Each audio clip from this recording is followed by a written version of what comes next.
The creature was hissing in all directions, crouched in a defensive puffball stance atop the cold examination table. Its fur bristled like charged wires, and its yellow eyes tracked the alien vet with an expression that could only be described as pure murder. Dr. Virex, a tall, blue-skinned civilian with four-jointed arms and a reputation for composure under pressure, took a cautious step back and pressed a button on the wall. A transparent barrier slid into place between him and the furious animal. "I will not treat that thing," Virex declared, his voice vibrating with disgust. Markus Orien, sweat on his brow and a scratch bleeding down his forearm, looked up from his crouch near the table. "It's just a cat." "That is not a cat," Virex snapped. "That is a biological weapon. It attempted to assassinate me." Markus stood up slowly, wiping his arm with a corner of his jacket. The scratch stung. "She tried to scratch you because you tried to put a thermometer in her well. You didn't ask." "I followed protocol," Virex said. "I documented the symptoms." The creature has a fluctuating temperature, erratic breathing, and it emitted a sound frequency that triggered the security alarms in the West Wing. That was a sneeze. It weaponized its nasal passages. Markus sighed and picked up the writhing bundle of fur.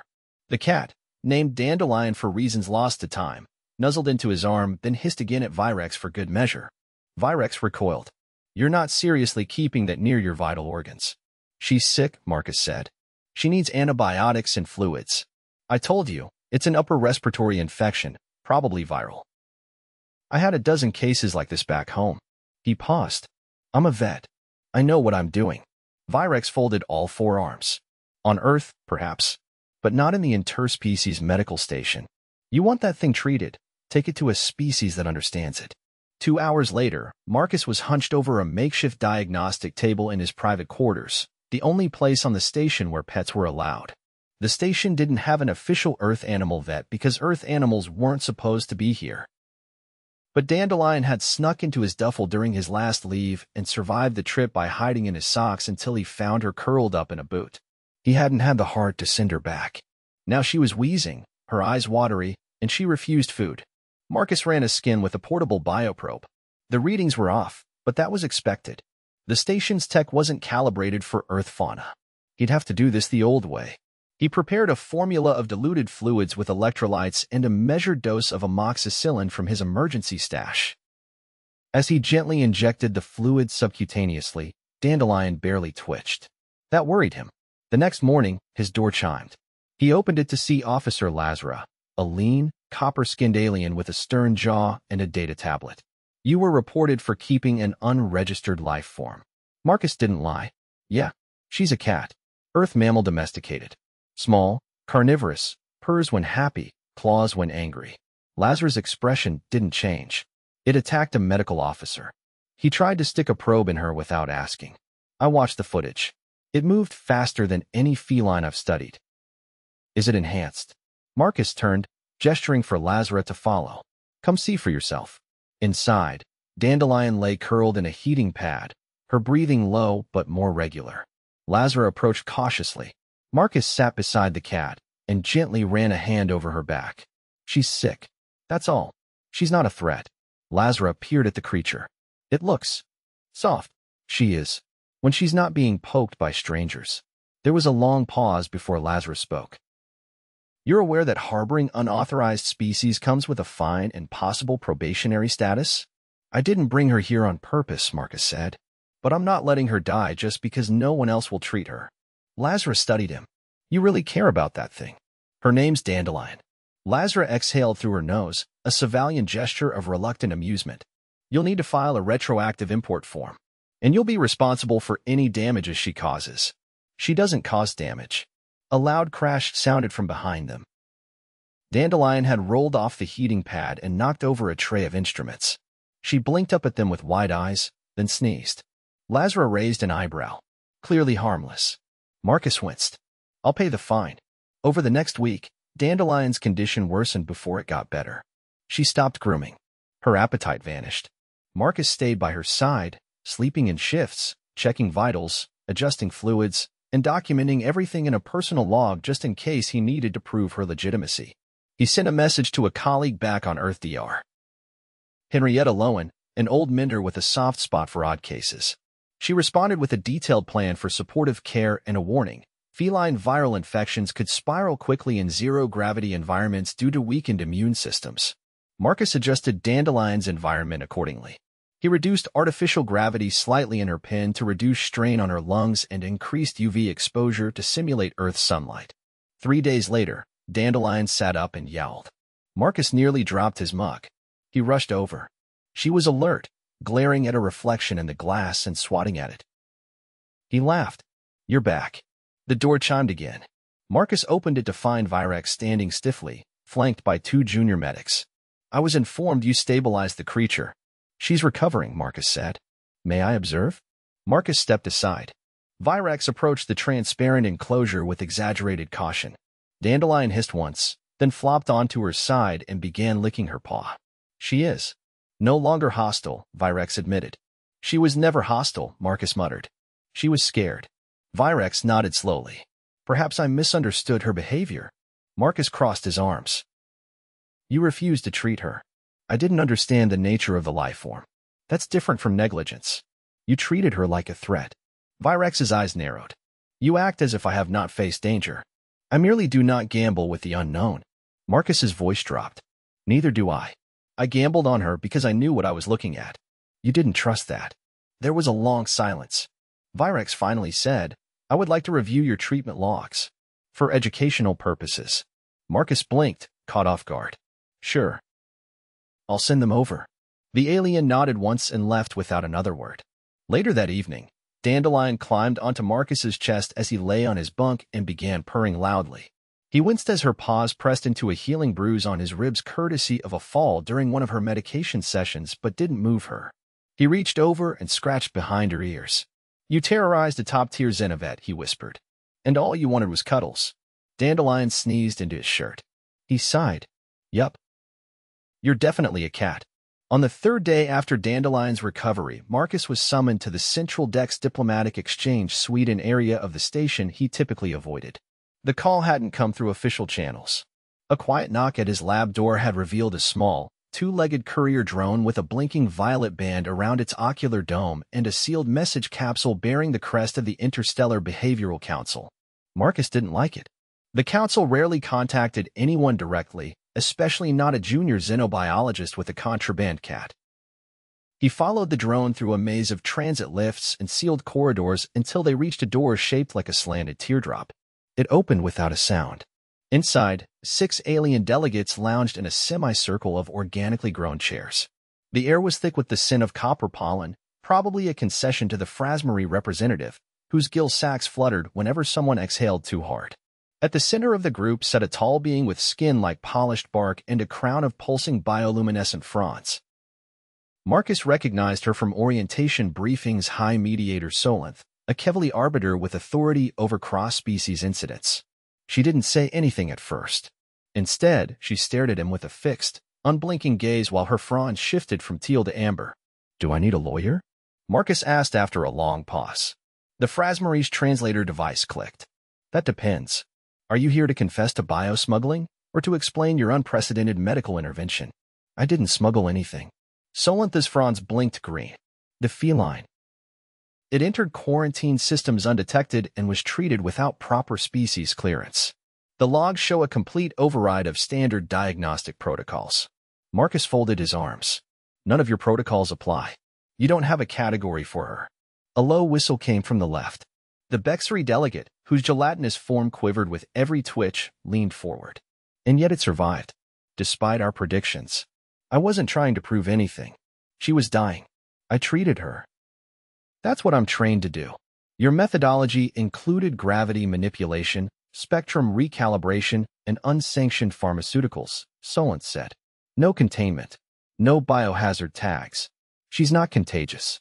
"Not to you," the Phrasmarine said. "But the station's filtration system registered molecular anomalies." Markus stepped closer. "You're worried she sneezed too hard?" The Phrasmarine's gills trembled again. "We've never seen a Terran mammal provoke this sort of reaction," Solinth said, voice still neutral. "Not even during the canine integration trial." "I'm not running trials," Markus said. "She's my companion. She got sick. I handled it." There was a rustle among the delegates. The Bexary emitted a low, resonant hum. Perhaps the human's response should be contextualized. Their attachment behaviors are intense. I'm still standing here, Markus said. Solent finally leaned back. Very well. You will submit your full treatment logs to station archives. Effective immediately, you are designated as provisional xenocare consultant for Terran fauna. You will receive no stipend. And any future interactions with unregistered species must be declared. Markus blinked. You're making me the cat doctor? You're the only one who didn't run away. He left the chamber with a headache and a warning not to discuss the briefing with anyone outside authorized channels, not that he had anyone to tell. By the time he returned to his quarters, someone had installed a new console panel beside his door.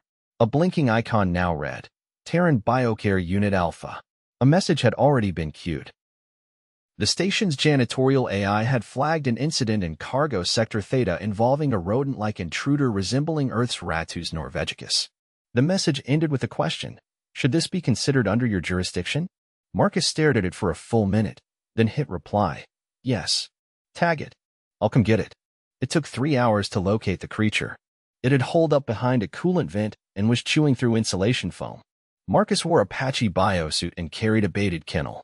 He was halfway through luring the rat out when a maintenance crew rounded a corner and froze. Is that the predator? One of them asked, pointing.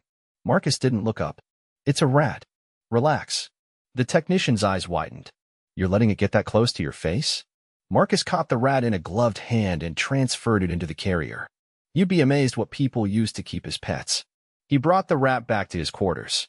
Dandelion watched the new arrival from a perch above the heater, tail flicking. The rat sniffed once, then curled into a corner of the cage. You're not staying, Markus told it. I just need a genetic sample, then we'll find a place for you that doesn't involve terrifying the plumbing staff. He ran a swab and scanned the results. The rat wasn't Earth native. It was a mimic species probably from one of the terraformed moons in the Sol Drift. Its DNA had enough overlap to fool the station's microbial filters, but not enough to pass unnoticed in an open system. No wonder the council was twitchy. By the next morning, his inbox had 6 new queries. One was an image of what looked like a squirrel with bioluminescent fur. Another was a request from a civilian botanist who claimed her Venus flytrap had developed sentience. Markus flagged that one for psychiatric review. At noon, Lazara appeared at his door again. She carried a box and wore an expression of exhausted disbelief.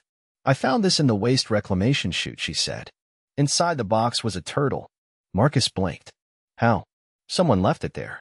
No ID tag. No containment. It was chewing on the edge of a hydroponic pipe when I pulled it out. The turtle looked up at him and blinked once. I think it likes you, Lazara added. Markus took the box, set it on the counter, and sighed. I need a bigger room.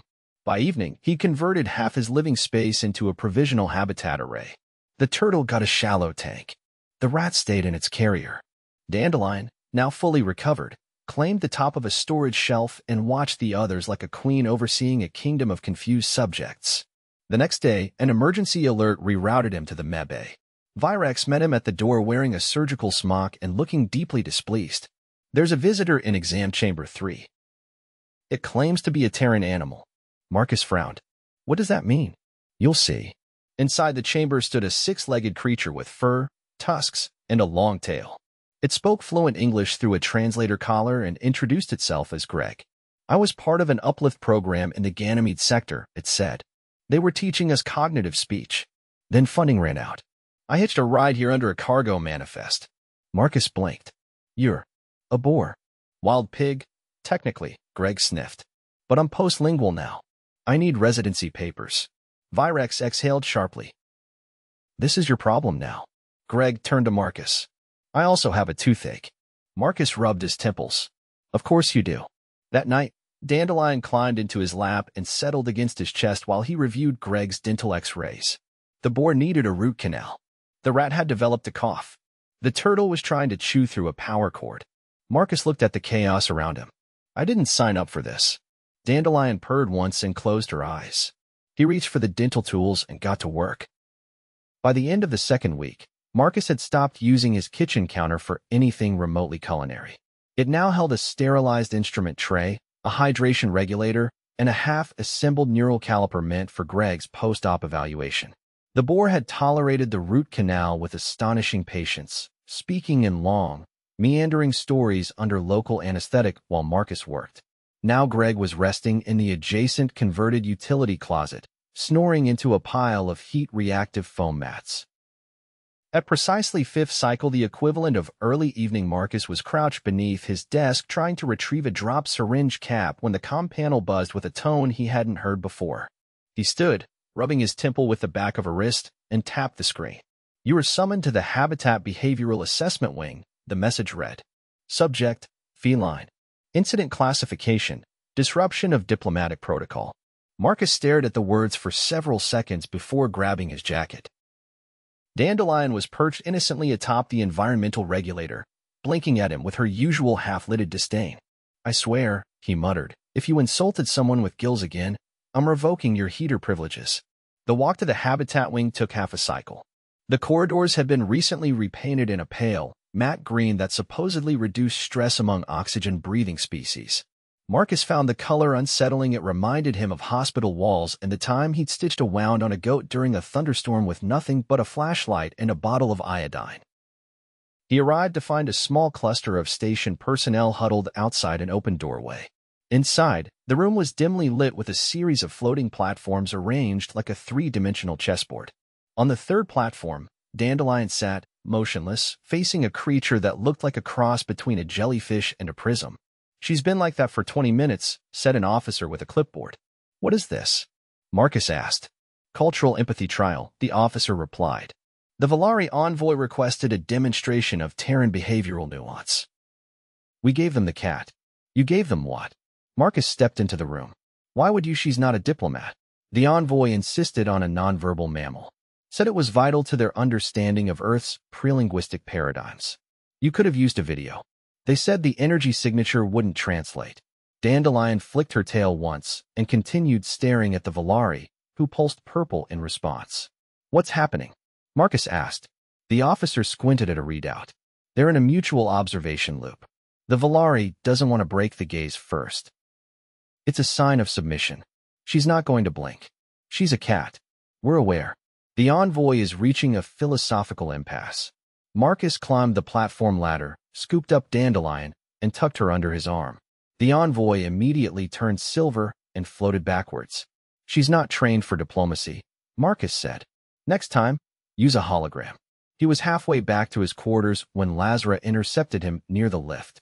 "You're being reassigned," she said, handing him a tablet. What now?" "Effective immediately, your quarters are designated as a Class C wildlife containment zone. You'll be moved to a residential lab suite with reinforced walls and isolation protocols." He scrolled through the form. "There's a clause about unauthorized interspecies cohabitation. What's that supposed to mean?" "You shared a shower schedule with a talking boar. He needed steam therapy." She gave him a look. "Doesn't matter. The council wants containment. You'll have more space. I already converted my entire kitchen. You'll have an actual lab.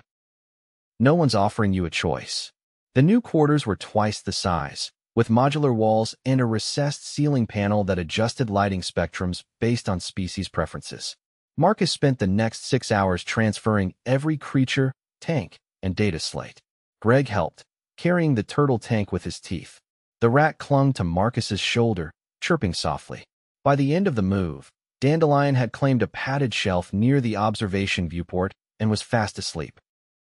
Markus stood in the center of the room, surrounded by the low hum of filtration units and the faint rustle of nesting material.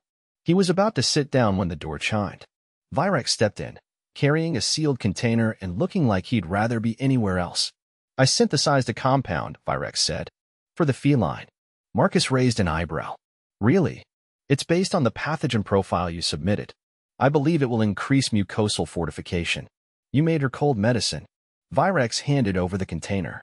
"There was a miscalculation in my earlier assessment. I underestimated the resilience of Earth organisms."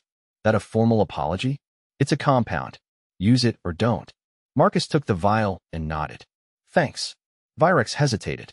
"The Council is considering authorizing a Terran fauna classification protocol. They want your input." Markus blinked. "You're serious? You're the most experienced Terran biologist on this station." "By default." He glanced around the room. The rat was curled beside a heating coil. Greg was humming to himself while scrubbing his tusks with a sponge, and the turtle had wedged itself into a corner of its tank and was glaring at its reflection. "Yeah," Markus said. "Sure, I'll help." Virex nodded once and left. Later that night, Markus injected the compound into Dandelion's subcutaneous port and watched her breathing stabilize even further. She opened one eye, yawned, and returned to sleep. Greg wandered over, carrying a data pad in his mouth. "I drafted a proposal," he said around it. "Species rights for post-linguistic mammals, with illustrative charts." Markus took the pad. "Do any of the charts involve you in a lab coat?" "3 of them do." He set it on the table. "I'll read it in the morning." Greg nodded and ambled off. Markus sat down at the console, pulled up a blank form, and began typing the first draft of the Terran fauna containment and care protocol. He got 3 paragraphs in before Dandelion climbed into his lap and curled up. He typed around her. By morning, the draft was finished. The rat had stopped coughing. Greg had built a hammock out of old towels, and the turtle had finally accepted a piece of synthetic lettuce. Markus leaned back in his chair, looked around at the controlled chaos, and realized for the first time since arriving on the station that he didn't want to be anywhere else. Everything was finally quiet.